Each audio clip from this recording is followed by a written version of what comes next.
കേരള രാഷ്ട്രീയത്തിൽ ഏറ്റവും കൂടുതൽ ചർച്ച ചെയ്യപ്പെട്ടത്, തെരഞ്ഞെടുപ്പുകൾക്ക് മുൻപ് ഏറ്റവും കൂടുതൽ ചർച്ച ചെയ്യപ്പെട്ട ഒരു പേരും വിഷയവും എന്ന് പറയുന്നത് രാഹുൽ മാങ്കൂട്ടത്തിൻ്റെതായിരുന്നു. രാഹുൽ മാങ്കൂട്ടത്തിൽ വളരെ പെട്ടെന്ന് രാഷ്ട്രീയത്തിലേക്ക് പെട്ടെന്ന് തന്നെ വളരെ ആക്റ്റീവ് ആവുകയും അല്ലെങ്കിൽ പെട്ടെന്ന് ആളുകൾക്ക് ഇഷ്ടപ്പെടുന്ന രീതിയിലുള്ള ഒരു രാഷ്ട്രീയ നേതാവാവുകയും വളരെ പെട്ടെന്ന് തന്നെ ആ ഒരു ഇഷ്ടം കുറഞ്ഞു എന്ന് ഞാൻ പറയില്ല, പക്ഷെ രാഷ്ട്രീയ ഭാവി ഇല്ലാതാവുകയും ചെയ്ത ഒരാളാണ്. ഇഷ്ടം കുറഞ്ഞു എന്ന് ഒരിക്കലും പറയാൻ കഴിയില്ല. പ്രത്യേകിച്ച് രാഹുൽ മാങ്കൂട്ടത്തിനോടുള്ള ഇഷ്ടം ഒരു വിഭാഗം പ്രത്യേകിച്ച് സ്ത്രീകൾക്ക്, അദ്ദേഹത്തിനെതിരെ വന്ന ആരോപണങ്ങൾ മുഴുവൻ സ്ത്രീകളുമായി ബന്ധപ്പെട്ടതായിരുന്നു, സ്ത്രീകൾ കൊടുത്ത പരാതിയുടെ മേലായിരുന്നു. എന്നിരുന്നാൽ പോലും രാഹുലിനെ ഏറ്റവും കൂടുതൽ ഇന്നും സപ്പോർട്ട് ചെയ്യുന്നത് സ്ത്രീകളാണ്.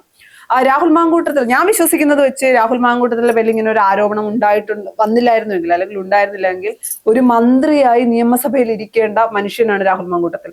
അദ്ദേഹം തന്നെ ആരോപണങ്ങളിൽ എത്ര സത്യമുണ്ട് എന്നുള്ളതൊക്കെ പിന്നെയുള്ള കാര്യമാണ്. അദ്ദേഹം തന്നെ അദ്ദേഹത്തിന്റെ രാഷ്ട്രീയ ജീവിതം തുലച്ചു എന്ന് വിശ്വസിക്കുന്ന ആളാണ് ഞാൻ. അതിന് കോൺഗ്രസിന് എന്തെങ്കിലും പങ്കുണ്ടോ എന്നൊരു ചോദ്യം കൂടി നിലനിൽക്കുന്നുണ്ട്. പക്ഷെ രാഹുൽ മാങ്കൂട്ടം രാഷ്ട്രീയ ജീവിതം തുലച്ചു എന്ന് പറയാൻ പറ്റുമോ? ഇപ്പൊ നമ്മൾ കണ്ടുവരുന്നതെന്ന് വെച്ചാൽ ഈയിടെ ആയിട്ടുള്ള അദ്ദേഹത്തിന്റെ ഫേസ്ബുക്ക് പോസ്റ്റുകളാണെങ്കിലും സോഷ്യൽ മീഡിയകളിലാണെങ്കിലും എല്ലാത്തിലും രാഹുൽ മാങ്കൂട്ടം ഇപ്പൊ ആനുകാലിക സംഭവങ്ങൾ, അതായത് പുതിയ സർക്കാർ അധികാരത്തിൽ വരുന്നു, അവിടെ സർക്കാരിനെതിരെ ആരെങ്കിലും എന്തെങ്കിലും വിമർശനങ്ങൾ ഉന്നയിക്കുകയാണെങ്കിൽ അതിനകത്ത് വ്യക്തമായ കാരണങ്ങൾ നിരത്തിയിട്ട് ഇന്ന കാരണങ്ങൾ കൊണ്ട് സർക്കാർ ഇത് ചെയ്തു, അല്ലെങ്കിൽ വി.ഡി. സതീശൻ ഇത് ചെയ്തു, അല്ലെങ്കിൽ ഇന്ന തീരുമാനങ്ങൾ, എല്ലാ സംഭവങ്ങളിലും കൃത്യമായ വ്യക്തമായിട്ട് ഓരോന്നും അടിവരയിട്ട് എണ്ണി പറഞ്ഞുകൊണ്ട് രാഹുൽ മാങ്കൂട്ടം ഇതിനെ പ്രതിരോധിക്കുന്നത് കാഴ്ചയും കാണുന്നുണ്ട്.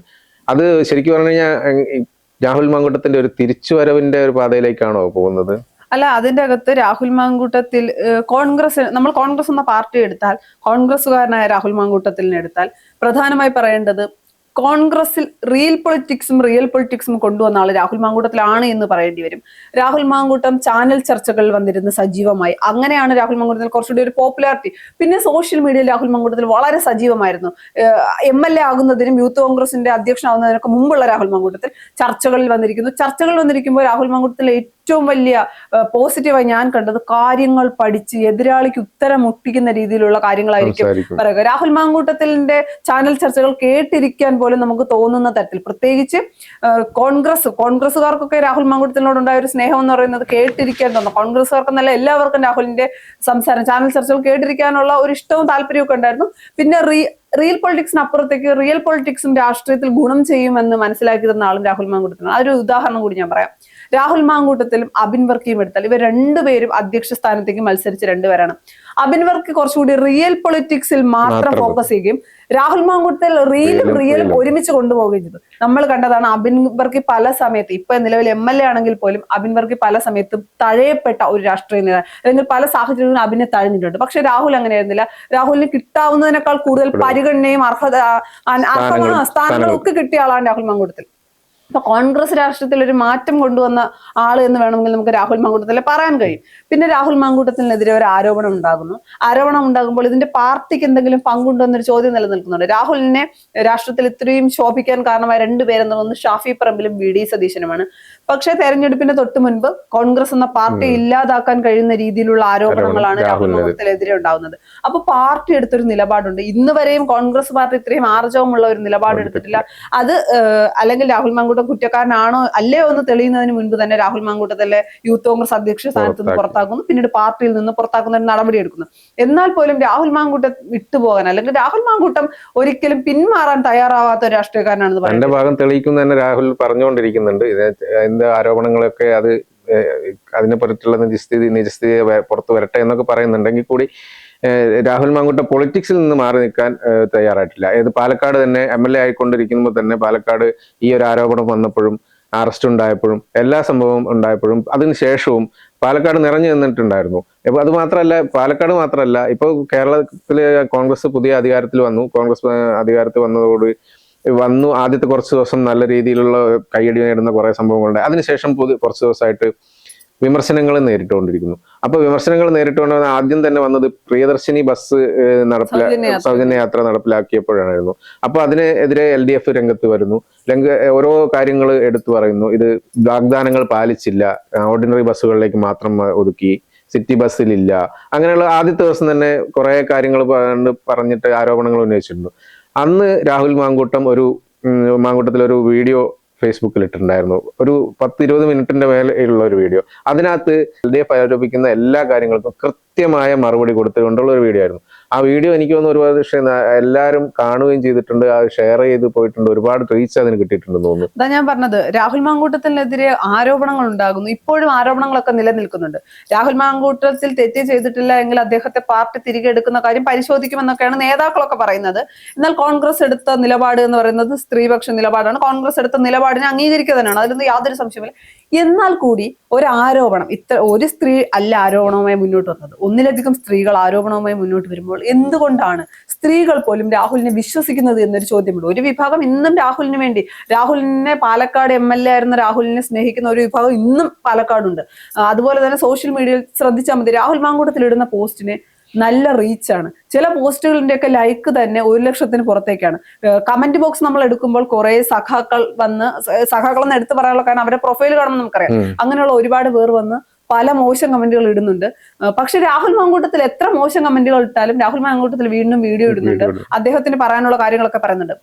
ഈ ആരോപണങ്ങൾക്കൊക്കെ ശേഷം ആദ്യം ഇന്റർവ്യൂ രാഹുൽ മാങ്കൂട്ടത്തിൽ എനിക്ക് പറയാന്ന് പറഞ്ഞാൽ വെറുതെ പറയല്ല, പുള്ളി ഓരോന്നിനും പ്രതിരോധിക്കുന്നത് പറഞ്ഞാൽ, അല്ലെങ്കിൽ അവരുടെ ആരോപണങ്ങളെ മുനയൊടിക്കാൻ വേണ്ടിയിട്ട് പറയുന്ന കാര്യങ്ങളൊക്കെ വളരെ കൃത്യമായിട്ടുള്ള, അത് ആ പോസ്റ്റുകളൊക്കെ ഓരോന്നും എടുത്തു നോക്കിയാൽ ആ പ്രിയദർശിനി സംഭവത്തിൽ തന്നെ ഓരോ സംഭവങ്ങളും എടുത്തു പറയുന്നുണ്ട്. അത് കഴിഞ്ഞിട്ടൊരു സംഭവം വന്നത് ജലപീരങ്കിയുടെ ആ വിഷയം വരുമ്പോൾ ഞങ്ങളുടെ ദേഹത്തേക്ക് പനിനീരല്ലല്ലോ കുടഞ്ഞത് പിണറായി വിജയൻ. പിന്നെ ഏറ്റവും എടുത്തു പറയേണ്ടത് രാഹുൽ മാങ്കൂട്ടത്തിൽ പല കാര്യങ്ങളിൽ വിയോജിപ്പും യോജിപ്പുമുണ്ട്. എനിക്ക് അതിനകത്ത് രാഹുൽ മാങ്കൂട്ടത്തിൽ പറഞ്ഞതിൽ ഒരു വിയോജിപ്പുള്ള കാര്യം എന്ന് പറയുന്നത്, അന്നത്തെ മുഖ്യമന്ത്രി രാഹുൽ മാങ്കൂട്ടത്തിലൊക്കെ അല്ലെങ്കിൽ കോൺഗ്രസ് പ്രതിപക്ഷത്തിരിക്കുമ്പോൾ അന്നത്തെ മുഖ്യമന്ത്രി പിണറായി വിജയനെ എടോ വിജയ എന്ന് വിളിച്ചതാണ് CPM-ന് ഏറ്റവും കൂടുതൽ രാഹുൽ മാങ്കൂട്ടത്തിന്റെ അടുത്തുണ്ടായ ഒരു ദേഷ്യം. പക്ഷെ അതൊരു പ്രതിപക്ഷ ബഹുമാനമില്ലാത്ത വിളിയാണെന്ന് വിശ്വസിക്കുന്ന ആള് ഞാൻ. അതൊരിക്കലും ശരിയാണെന്നൊരു അഭിപ്രായം എനിക്കില്ല. എന്നാൽ രാഹുൽ മാങ്കൂട്ടത്തിന് യുവാക്കൾക്ക് ഇഷ്ടം തോന്നാനുള്ള കാരണം പിണറായി വിജയനെ എടോ വിജയ എന്ന് വിളിച്ചതാണ്. ഇപ്പോഴും പല പോസ്റ്റുകളിലും വിജയന്റെ പോലീസ് അന്ന് പനിനീരല്ലല്ലോ തളിച്ചത് എന്നുള്ള രീതിയിൽ തന്നെയാണ് അദ്ദേഹം സംസാരിച്ചുകൊണ്ടിരിക്കുന്നത്. മറുവശത്ത് രാഹുൽ മാങ്കൂട്ടത്തിൽ കോൺഗ്രസിന് വേണ്ടി സംസാരിക്കുന്നു. രാഹുൽ മാങ്കൂട്ടത്തിൽ ഈ ആരോപണങ്ങൾക്കൊക്കെ ശേഷം പിന്നെ പുറത്തു വരുമ്പോൾ രാഹുൽ മാങ്കൂട്ടത്തിൽ ഒരു ഇന്റർവ്യൂ കൊടുക്കുന്ന ഹാഷ്മിക്കായിരുന്നു 24-ൽ. അന്ന് രാഹുൽ മാങ്കൂട്ടത്തിൽ പറഞ്ഞൊരു വാചകമുണ്ട്, പാർട്ടിക്ക് എന്നെ പുറത്താക്കാം, എന്റെ ഉള്ളിൽ നിന്ന് കോൺഗ്രസിനെ പുറത്താക്കാൻ പാർട്ടിക്ക് കഴിയില്ല എന്ന് രാഹുൽ മാങ്കൂട്ടത്തിൽ പറയുന്നുണ്ട്. പിന്നെ എനിക്ക് വിഷമമുള്ളത് VD സതീശൻ എന്നോട് ചോദിച്ചില്ല എന്നൊക്കെ പറയുമ്പോൾ പോലും ഇന്നും പാർട്ടിക്ക് ഒരു പ്രശ്നം വരുമ്പോൾ, അല്ലെങ്കിൽ പാർട്ടി പ്രതിരോധത്തിലാകുന്ന വിഷയത്തിൽ രാഹുൽ മാങ്കൂട്ടത്തിൽ സംസാരിക്കുന്നുണ്ട്. അതിന്റെ അകത്ത് ഏറ്റവും കൂടുതൽ കമന്റ് ഇടുന്നതും ലൈക്ക് ചെയ്യുന്നതിനും ഒരു വിഭാഗം എന്ന് പറയുന്നത് കോൺഗ്രസുകാർ. അപ്പൊ പാർട്ടിയിൽ നിന്ന് രാഹുലിനെ പുറത്താക്കിയാലും കോൺഗ്രസുകാരുടെ മനസ്സിൽ നിന്ന് രാഹുലിനെ പുറത്താക്കാൻ അത്ര എളുപ്പമല്ല. അതെന്തുകൊണ്ട് അങ്ങനെ കോൺഗ്രസുകാർ അദ്ദേഹത്തിന്റെ പോസ്റ്റുകൾക്ക് അടിയിൽ കമന്റ് ഇടുന്നത്? കാരണം പുള്ളി അല്ലെങ്കിൽ രാഹുൽ മാങ്കൂട്ടം വ്യക്തമാക്കുന്ന കാര്യങ്ങൾ അത് കൃത്യമാണ്, അത് കേൾക്കുന്നവർക്ക് മനസ്സിലാകും. അതായത് ഓരോ കോൺഗ്രസുകാർക്ക് ഇത് പ്രതിരോധത്തിലാകുമ്പോൾ ഇത് ഒരു മറുപടി ഇല്ലാതെ വരുമ്പോൾ സമയത്ത് രാഹുൽ മാങ്കൂട്ടത്തിന്റെ അതിന് ഇടുന്ന പോസ്റ്റുകൾ കൃത്യമായിട്ട് കോൺഗ്രസുകാർക്ക് ന്യായീകരിക്കാൻ പറ്റുന്ന തരത്തിലുള്ള പോസ്റ്റുകളാണ് ഇടുന്നത്. അതുകൊണ്ട് തന്നെ നിരവധി പേർക്ക് അത് ശ്രദ്ധിക്കുന്നുണ്ട്. പിന്നെ രാഹുൽ മാങ്കൂട്ടത്തിൽ എനിക്ക് തോന്നിയ ഒരു കാര്യം എന്ന് പറയുന്നത്, രാഹുൽ മാങ്കൂട്ടത്തിലെ ഒരു വിഭാഗം സ്ത്രീകൾ ഇന്നും വിശ്വസിക്കുന്നതിന് മറ്റൊരു കാരണം കൂടിയുണ്ട്. രാഹുൽ മാങ്കൂട്ടത്തിനെതിരായിട്ടുള്ള ആരോപണം വരുന്നത് തെരഞ്ഞെടുപ്പിന് മുൻപാണ്, അല്ലെങ്കിൽ തെരഞ്ഞെടുപ്പ് ചൂടിലേക്ക് കേരളം കടക്കുന്ന ഒരു സമയത്താണ് ആരോപണം വരുന്നത്. ആരോപണം വരുമ്പോഴും ചാനലുകൾ, പരാതിയല്ല, പോലീസിന് പോകുന്ന പരാതികൾ, ഓഡിയോ ക്ലിപ്പുകളാണ് പുറത്തേക്ക് വരുന്നത് രാഹുൽ മാങ്കൂട്ടത്തിനെതിരെ. അപ്പൊ ഒരു ചാനൽ പറയുകയും ചെയ്തു ഇനിയും പരാതികൾ വരാനുണ്ട്. അപ്പൊ പരാതികൾ ഇവർ ഹോൾഡ് ചെയ്ത് വെച്ചത് എന്തിന് എന്നൊരു ചോദ്യം ഉണ്ടായിരുന്നു. അത് സാധാരണക്കാരായ സ്ത്രീകൾക്ക് ഒരു സംശയം ഉണ്ടാക്കുന്ന രീതിയിലേക്ക് എന്തുകൊണ്ടായിരിക്കും? അതുപോലെ തന്നെ അതേ അതിജീവിതമാർക്ക് വേണ്ടി സംസാരിച്ച മുഖ്യമന്ത്രി പിണറായി, PR കപ്പിൽ ചായ കുടിച്ച അന്നത്തെ മുഖ്യമന്ത്രി പിണറായി വിജയൻ സ്വന്തം പാർട്ടിയിൽ അതിജീവിതമാരുണ്ടായപ്പോൾ എടുത്ത നിലപാട് അതൊരു ഇരട്ടത്താപ്പ് നയമായിരുന്നില്ല എന്നൊരു ചോദ്യമുണ്ട്. പിന്നീട് തെരഞ്ഞെടുപ്പ് വലിയ ഒരു പരാജയം, തദ്ദേശ സ്ഥാപനങ്ങളിലേക്ക് നടന്ന തെരഞ്ഞെടുപ്പ് വലിയൊരു പരാജയം ഉണ്ടാവുകയും പിന്നീട് പലപ്പോഴും രാഹുൽ മാങ്കൂട്ടത്തിലെ വിഷയം വേണ്ടത്ര രീതിയിൽ കത്തിക്കാൻ CPM-ന് കഴിഞ്ഞിട്ടില്ല. അതെന്തുകൊണ്ടാണ് എന്നൊരു ചോദ്യമുണ്ട്. എല്ലാത്തിനും അപ്പുറത്തേക്ക് ഇത്രത്തോളം തെറ്റ് ചെയ്തിട്ടുണ്ട് എങ്കിൽ ഒരു വക സ്ത്രീകൾ ഇന്ന് വിശ്വസിക്കുന്നത് രാഹുൽ ഇത്രത്തോളം തെറ്റ് ചെയ്തിട്ടുണ്ടെങ്കിൽ ഇത്രത്തോളം ധൈര്യമായി പുറത്തേക്ക് ഇറങ്ങില്ല, അല്ലെങ്കിൽ ഇത്രയും ധൈര്യമായി കാര്യങ്ങൾ സംസാരിക്കില്ല. അപ്പോൾ അവൻ തെറ്റ് ചെയ്തിട്ടില്ലാത്തതുകൊണ്ട്, അല്ലെങ്കിൽ അദ്ദേഹം തെറ്റ് ചെയ്തിട്ടില്ലാത്തത് കൊണ്ട് തന്നെ ആയിരിക്കും ഇത്രയും കോൺഫിഡന്റ് ആയി സംസാരിക്കുന്നത് എന്നൊരു വിഭാഗം വിശ്വസിക്കുന്നുണ്ട്. അത് രാഹുൽ തെറ്റ് ചെയ്തിട്ടുണ്ടോ ഇല്ലയോ എന്നുള്ളത് നമുക്കും അറിയില്ല. കാര്യം ഇപ്പൊ അത് ആരോപണമെന്ന് മാത്രമേ പറയാൻ കഴിയൂ. കാര്യം കോടതിയുടെ നിരീക്ഷണത്തിലുള്ള കാര്യമാണ്, അത് എത്രത്തോളം സത്യമുണ്ട് അല്ലെങ്കിൽ പക്ഷെ രാഹുൽ ഇന്നും സജീവമാണ്. ഇനി രാഹുൽ നിരന്തരം കോൺഗ്രസിന് വേണ്ടി സംസാരിക്കുന്നുണ്ട്. അപ്പൊ രാഹുൽ തിരിച്ച് കോൺഗ്രസിലേക്ക് വരുമോ? എനിക്ക് തോന്നുന്നില്ല. കോൺഗ്രസ് വിട്ട് വേറൊരു പാർട്ടിയിലേക്ക് പോകുമെന്ന് എനിക്ക് തോന്നുന്നില്ല. പല ആളുകളും തെരഞ്ഞെടുപ്പിന് മുൻപും തെരഞ്ഞെടുപ്പിന് ശേഷവും ഒക്കെ രാഹുലിനെ പോയി കാണുന്നവരുണ്ട്, രാഹുലുമായി സംസാരിക്കുന്നവരുണ്ട്. അതിലൊന്നും യാതൊരു തർക്കവുമില്ല. കാര്യം പല ആളുകൾക്കും കോൺഗ്രസ്സുകാർക്ക് രാഹുലുമായി ഇന്നും വ്യക്തമായ ബന്ധം സൂക്ഷിക്കുന്ന ആളുകളുണ്ട്. അപ്പൊ അതുകൊണ്ട് തന്നെ രാഹുലിന്റെ കോൺഗ്രസിലേക്കുള്ള തിരികെ വരവ് അത്ര എളുപ്പമാണെന്നൊരു വിശ്വാസം എനിക്കില്ല. എന്നാൽ തിരികെ വരവ് അത്രത്തോളം, അല്ലെങ്കിൽ ഒരിക്കലും തിരികെ വരാൻ കഴിയാത്ത അത്ര ദൂരം കോൺഗ്രസും രാഹുലും തമ്മിൽ ഉണ്ടായി എന്ന് വിശ്വസിക്കാനും കഴിയുന്നില്ല. കാര്യം രാഹുൽ ഈ ആരോപണങ്ങളൊക്കെ വരുമ്പോൾ കോൺഗ്രസിന് വേണ്ടി സംസാരിക്കാതെ സോഷ്യൽ മീഡിയയിൽ ആക്റ്റീവ് ആവാതെ ഇരിക്കുന്ന ഒരു വ്യക്തി ആയിരുന്നുവെങ്കിൽ കോൺഗ്രസിലേക്ക് ഒരു തിരികെ വരവ് എളുപ്പമായിരുന്നില്ല. പക്ഷെ ഇപ്പൊ അങ്ങനെയല്ല. രാഹുൽ എല്ലാ വിഷയങ്ങളിലും സജീവമായി തന്നെ സംസാരിക്കുന്നുണ്ട്. പല നേതാക്കളുമായും രാഹുൽ ഇപ്പോഴും വ്യക്തിബന്ധം പുലർത്തുന്നുണ്ട്. അപ്പൊ അത്തരം കാര്യങ്ങളൊക്കെ രാഹുലിന് കോൺഗ്രസിലേക്കുള്ള തിരിച്ചുവരവാണോ എന്നൊരു ചോദ്യം ഉണ്ടാകുമ്പോഴും മുതിർന്ന കോൺഗ്രസ് നേതാക്കൾ എടുക്കുന്ന നിലപാടായിരിക്കും നിർണായകമാകാം. പക്ഷെ എനിക്ക് തോന്നുന്നില്ല, ഇപ്പോഴും മുതിർന്ന നേതാക്കൾ രാഹുലിനെ ഒരു മൈൻഡ് ചെയ്യുന്നില്ല, അല്ലെങ്കിൽ രാഹുൽ പറയുന്നതിനോടോ അല്ലെങ്കിൽ എന്ന് ശ്രദ്ധിക്കുന്നേ ഇല്ല. പക്ഷെ വി ഡി സതീശനെതിരായ എന്തെങ്കിലും വിമർശനം ഉണ്ടാകുമ്പോഴും ചെന്നിത്തലയ്ക്കാണ്, അതായത് മുതിർന്ന നേതാക്കൾക്ക് ആർക്കെതിരായും എന്തെങ്കിലും ഒരു വിമർശനം എതിർഭാഗത്ത് നിന്ന് ഉണ്ടാകുമ്പോൾ അതിനെ ന്യായീകരിക്കാൻ വേണ്ടിയിട്ട് രാഹുൽ മാങ്കൂട്ടം മുന്നോട്ട് വരുന്നത്. അതിന്റെ അകത്ത് എടുത്തു പറയേണ്ടത്, ഞാൻ നേരത്തെ പറഞ്ഞ പോലെ വി ഡി സതീശൻ കൊണ്ടുവന്ന, അല്ലെങ്കിൽ വി ഡി സതീശൻ തന്നെയാണ് രാഹുൽ മാങ്കൂട്ടത്തിൽ വളർത്തിക്കൊണ്ടുവന്നുള്ള കാര്യത്തിൽ യാതൊരു സംശയവുമില്ല. വി ഡി സതീശൻ ചേർത്ത് പിടിച്ച ആളാണ്. ഒരു സാഹചര്യത്തിൽ വി ഡി സതീശനെ തള്ളിക്കളയേണ്ട സാഹചര്യം വന്നു. എന്നാൽ രമേശ് ചെന്നിത്തല ആദ്യം മുതലെടുത്ത നിലപാട് എനിക്ക് ഇപ്പോഴും ഓർമ്മയുണ്ട്. ഒരു പരിപാടിയിൽ പോയി രാഹുൽ മാങ്കൂട്ടത്തിൽ കൈ കൊടുക്കാൻ പോയപ്പോ മുഖം തിരിച്ചു പോയി. അത്തരം മുതിർന്ന നേതാക്കളെയൊക്കെ മനസ്സിലാക്കി എങ്ങനെയാണ് രാഹുൽ മാങ്കൂട്ടത്തിലേക്ക് തിരിച്ചൊരു വരവുണ്ടാകുക എന്നൊരു ചോദ്യമുണ്ട് കോൺഗ്രസിലേക്ക്. പക്ഷെ മറുവശത്ത് രാഹുൽ മാങ്കൂട്ടത്തിൽ തെറ്റുകാരനല്ല എന്ന് ഉറച്ച ബോധ്യം ഉണ്ടാവുകയാണെങ്കിൽ തിരിച്ചെടുക്കുമെന്നാണ് പാർട്ടി പറഞ്ഞിട്ടുള്ളത്.